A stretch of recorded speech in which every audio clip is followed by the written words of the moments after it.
Our deepest fear is not that we are inadequate. Our deepest fear is that we are powerful beyond measure. What am I supposed to do for money? You don't want me, man. They used to call me Crazy Joe, but now they can call me Fat Man. Schools would love you and teach you to love yourself and know yourself.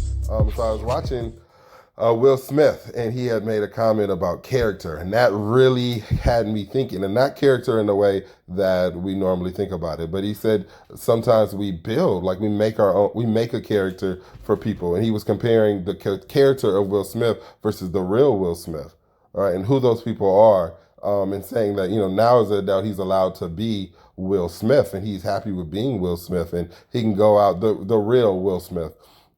And he can go out and kind of be himself and make his own decisions, and he's not necessarily worried about what people think about him or people's judgment or whether they think his movies are doing great or how he's doing in his personal life. He is Will Smith. He is who he is, and this is what he brings to the table, and he loves himself, and he's happy with himself, and so screw the world, right? But that got me thinking, like, who am I, and who are these characters that I put out to different people? And so, through the years, I've kind of gone through multiple transitions of my personality and who I present myself as. You may went to college with me and you might know Deuce. You might have went to high school with me. You might have known Brandon. You might have worked with me. Mr. Davis, for a short period of time in a dark place. You might have known somebody named Dorian Gray.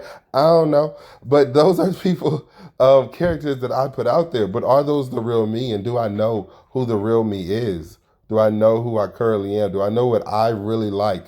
And not the person that I want you to think I am, not the person that I put in front of you on a daily basis. But when I come home, I take off my clothes and I'm by myself.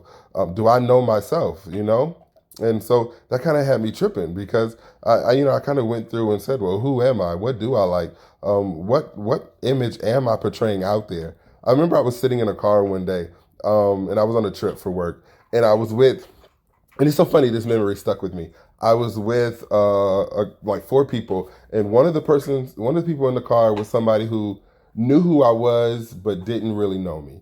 But they knew who I was. And then another person in there was a close friend of mine, somebody who I talk to regularly, hang out with, we go on trips together. And another person in there was just a colleague. And the person who didn't know who I was made a comment and said, I didn't think you would really be somebody I would want to hang out with. I felt like you were really boring and that you don't really go out much or do anything. And the person that I hang out with the most, my friend, said, absolutely not. Like totally the opposite of that. Brandon is the life of the party. You want to hang out with Brandon. He's always trying to go somewhere. He is so much fun to hang out with. And then my colleague said a kind of a mix. He was like, yeah, Brandon's cool. He's always down to go wherever you want him to go. He mostly just, is quiet in the back, but he's a lot of fun to be with. He mostly just cool. And I thought, wow, which one of those is true? Because all of those are different people. One of you think I'm boring. One of you thinks I'm fun and exciting. And the other one thinks, I'm just down for the ride. And all of those are true. All of those are me in a different element, because one doesn't know me. So of course he doesn't know anything about me. He's never hung out with me, never seen me party. One person knows me a lot. So of course when I'm with her, I'm never quiet. I'm never just sitting down. I'm always, up and energized. She's seen me at my best. And then my colleague, of course, know me in a work capacity. So at work, I'm a completely different person. But those are all characters that I put on for you. And so when I'm at home, who am I?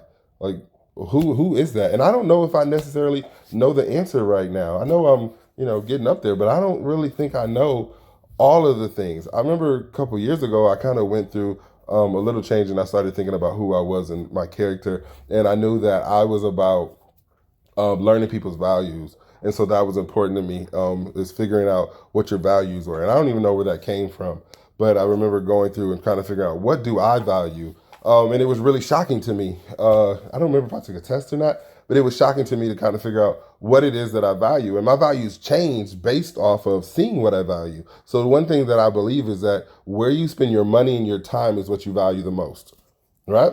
So where I was spending my money was food, but where I was spending my money and where I was spending my time wasn't with the things that I wrote down that I valued. I said that I valued family, but I hardly ever go around family.